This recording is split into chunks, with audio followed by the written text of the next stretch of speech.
नमस्कार साथियों।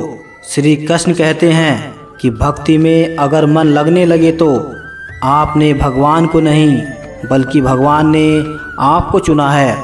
दोस्तों, आज का यह वीडियो बहुत महत्वपूर्ण है क्योंकि आज की वीडियो में हम बात करेंगे स्वयं कृष्ण भगवान के श्री मुख से निकली श्रीमद्भागवत गीता के दिव्य ज्ञान से प्रेरित ऐसे पवित्र व अनमोल विचारों की, जो आपके जीवन से सारे दुख, चिंता व निराशाओं का अंत करके वह नई ऊर्जा, उमंग, खुशियों से भर देंगे। श्रीमद्भागवत गीता सिर्फ एक धर्म के लिए नहीं है, बल्कि इसे धरती पर हर एक इंसान को पढ़ना और समझना चाहिए ताकि वह अपनी ज़िंदगी में सुख, शांति व सफलता को प्राप्त कर सके। कहा जाता है कि जिस घर में गीता का पाठ पढ़ा जाता है या सुना जाता है, उस घर में भगवान श्री कृष्ण स्वयं रहते हैं। मित्र, अगर आप भगवान श्री कृष्ण के बहुमूल्य का लाभ अधिक से अधिक लेना चाहते हैं, श्रीमद्भागवत गीता के इस ज्ञान को अंत तक पूरा सुने। महाभारत युद्ध के समय रणभूमि में भगवान श्री कृष्ण ने अर्जुन को जो ज्ञान दिया था वह गीता में बताया गया है। गीता में ऐसी बहुत सी बातें हैं जो मनुष्य को जीवन की कई कठिनाइयों को आसान बनाती हैं। इतना ही नहीं, गीता पढ़ने पर मनुष्य को बहुत सी नई जानकारियाँ भी मिलती हैं। साथ ही हर अध्याय के नियमित पाठ का अपना लाभ और महत्व है। भगवान शिव ने देवी पार्वती को गीता के पहले अध्याय के पाठ का महत्व जो बताया है, वही यहाँ आपके लिए प्रस्तुत है। लेकिन गीता के पहले अध्याय के महत्व को जानने से पहले जान लीजिए श्रीमद्भागवत गीता के प्रथम अध्याय की खास बातें। गीता के पहले अध्याय का नाम अर्जुन विषाद योग है।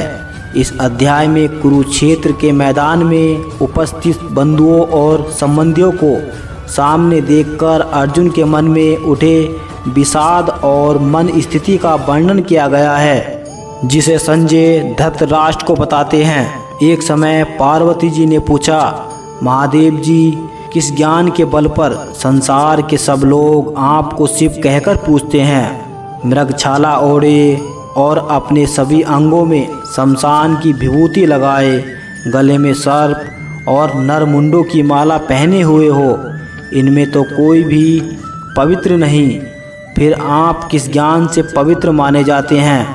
तब महादेव ने उत्तर दिया कि हे प्रिय, सुनो, मैं गीता ज्ञान को अपने हृदय में धारण करने से पवित्र माना जाता हूँ। इस ज्ञान से मुझे बाहर के कर्म नहीं व्यापते। तब पार्वती जी ने कहा कि हे भगवान, जिस गीता ज्ञान की आप ऐसी स्तुति करते हैं, उसके श्रवण करने से कोई कृतार्थ भी हुआ है? महादेव ने उत्तर देते हुए कहा कि इस ज्ञान को सुनकर बहुत से जीव कृतार्थ हुए हैं और आगे भी होंगे। मैं तुम्हें एक पुरातन कथा कहता हूँ, तुम सुनो। एक समय पाताल लोक में शेष नाग की सैया पर श्री नारायण जी नैन मूंद कर आनंद में मग्न थे। उस वक्त भगवान के चरण दबाते हुए लक्ष्मी जी ने पूछा, हे प्रभु, निंद्रा और आलस्य तो उन पुरुषों को व्यापता है जो जीव तामसी होते हैं, फिर आप तो तीनों गुणों से अतीत हो, आप तो वासुदेव हो, आप जो नेत्र मूंद रहे हो, इससे मुझे बड़ा आश्चर्य है। नारायण जी ने उत्तर देते हुए कहा, हे लक्ष्मी, मुझको निंद्रा आलस्य नहीं व्यापता। एक शब्द रूप जो भगवत गीता है, उसमें जो ज्ञान है उसके आकार रूप हैं। यह गीता शब्द रूप अवतार है। इस गीता में यह अंग है। 5 अध्याय मेरे मुख हैं, 10 अध्याय मेरी भुजा हैं, 16वां अध्याय मेरा हृदय है और मन और मेरा उदर है, 17वां अध्याय मेरी जंगा है, 18वां अध्याय मेरे चरण है। गीता श्लोक ही मेरी नाड़ियाँ हैं और जो गीता के अक्षर हैं वो मेरा रोम है। ऐसा मेरा शब्द रूपी जो गीता ज्ञान है, उसी के अर्थ में हृदय में विचार करता हूँ। और बहुत आनंद प्राप्त करता हूँ। लक्ष्मी जी बोली, हे श्री नारायण जी, जब श्री गीता जी का इतना ज्ञान है तो उसको सुनकर कोई जीव कृतार्थ भी हुआ है। तब श्री नारायण ने कहा, हे लक्ष्मी, गीता ज्ञान को सुनकर बहुत से जीव कृतार्थ हुए हैं। भगवान श्री कृष्ण कहते हैं कि हर वक्त अपनी कामनाओं और इच्छा में डूबे रहना ही इंसान के सभी दुखों का कारण है। अगर वो इससे मुक्त होकर अपना कर्तव्य निभाए तो उसका जीवन खुशहाल होगा। विश्वास रखें कि तुम्हारे साथ जो हुआ है वह अच्छा हुआ है, जो हो रहा है वो भी अच्छा ही होगा।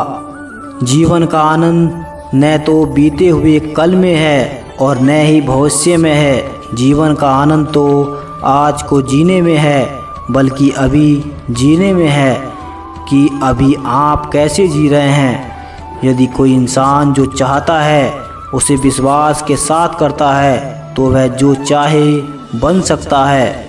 श्री कृष्ण कहते हैं कि सदैव मेरा चिंतन करो, मेरे भक्त बनो, मेरी पूजा करो और मुझे नमस्कार करो। इस प्रकार तुम निश्चित रूप से मेरे पास आओगे। मैं तुम्हें वचन देता हूँ, क्योंकि तुम मेरे परम प्रिय मित्र हो। श्री कृष्ण कहते हैं कि मृत्यु के समय जीव द्वारा विकसित की गई चेतना उसे दूसरे शरीर में ले जाती है।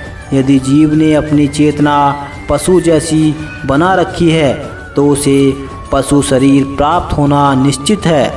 श्री कृष्ण कहते हैं कि मन से सोचे कार्य को मुंह से बाहर मत निकालो। जिस प्रकार किसी गुप्त मंत्र की रक्षा करते हैं, उसी प्रकार अपने बड़े लक्ष्य को मन से रखकर उसकी रक्षा करो। गुप्त रहकर उसे पूरा करो। श्री कृष्ण कहते हैं, कोई भी अपने कर्म से भाग नहीं सकता। कर्म का फल तो भुगतना ही पड़ता है। इसलिए अच्छे कर्म करो ताकि अच्छे फल मिलें। ज़्यादा खुश होने पर और ज़्यादा दुखी होने पर निर्णय नहीं लेना चाहिए, क्योंकि यह दोनों परिस्थितियां आपको सही निर्णय नहीं लेने देती हैं। जो होने वाला है वो होकर ही रहता है और जो नहीं होने वाला वह कभी नहीं होता। जो ऐसा मानते हैं उन्हें चिंता कभी नहीं सताती है। सही कर्म वह नहीं है जिसके परिणाम हमेशा सही हों, बल्कि सही कर्म वह है जिसका उद्देश्य कभी गलत ना हो। धरती पर जिस तरह मौसम में बदलाव आता है, उसी तरह जीवन में भी सुख दुख आता जाता रहता है। मानव कल्याण ही भगवत गीता का प्रमुख उद्देश्य है। इसलिए मनुष्य को अपने कर्तव्यों का पालन करते समय मानव कल्याण को प्राथमिकता देनी चाहिए। जो व्यवहार आपको दूसरों से अपने लिए पसंद ना हो, ऐसा व्यवहार दूसरों के साथ भी ना करें। हे पार्थ, तुम फल की चिंता मत करो, अपना जरूरी कर्म करते रहो, मैं फल जरूर दूंगा। तुम्हारे साथ जो हुआ वह अच्छा हुआ, जो हो रहा है वो भी अच्छा है और जो होगा वो भी अच्छा होगा। जीवन का आनंद ना तो भूतकाल में है और ना ही भविष्य काल में है, बल्कि जीवन तो बस वर्तमान को जीने में है। मन की शांति से बढ़कर इस संसार में कोई भी संपत्ति नहीं है। जो व्यक्ति मन को नियंत्रित नहीं करते, उनके लिए मन शत्रु के समान कार्य करता है। जो लोग बुद्धि को छोड़कर भावनाओं में बह जाते हैं, उन्हें हर कोई मूर्ख बना सकता है। श्री कृष्ण कहते हैं, कोई भी इंसान अपने जन्म से नहीं बल्कि अपने कर्मों से महान बनता है।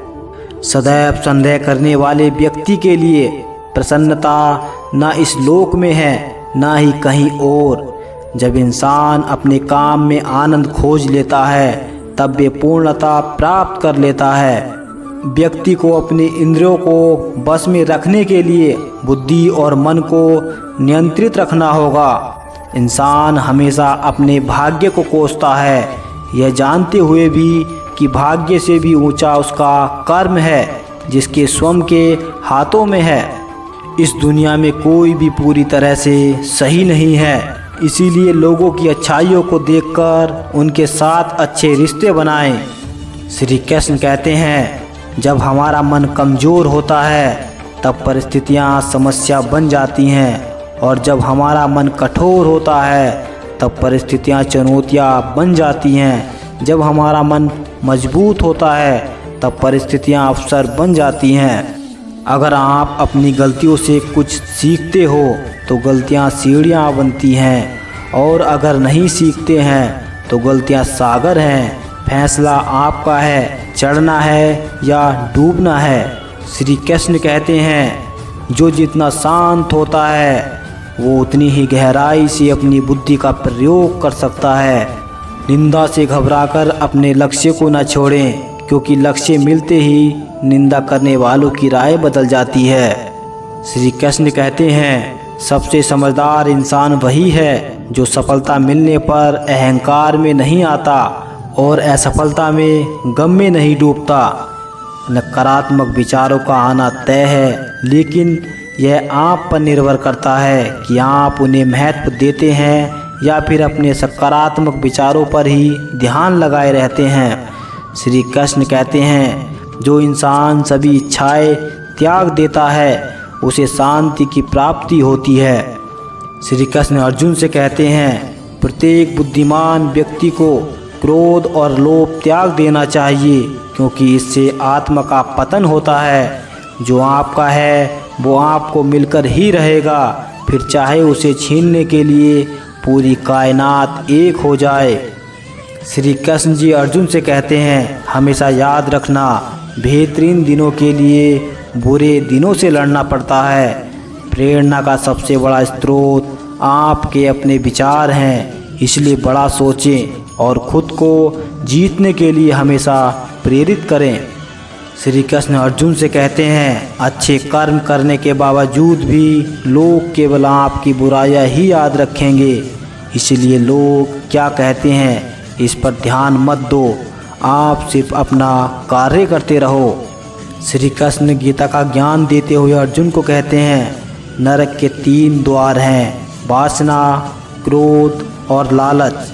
मैं उन्हें ज्ञान देता हूँ जो सदा मुझसे जुड़े रहते हैं और जो मुझसे प्रेम करते हैं। समय से पहले और भाग्य से अधिक किसी को कुछ भी नहीं मिलता।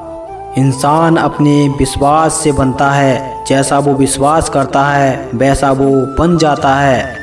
श्री कृष्ण कहते हैं, लगातार कोशिश करने से अशांत मन को बस में किया जा सकता है। दोस्तों, भगवद गीता के इसी तरह के अनमोल विचार सुनने के लिए इस चैनल को सब्सक्राइब करें और लाइक करें। जय श्री राधे राधे।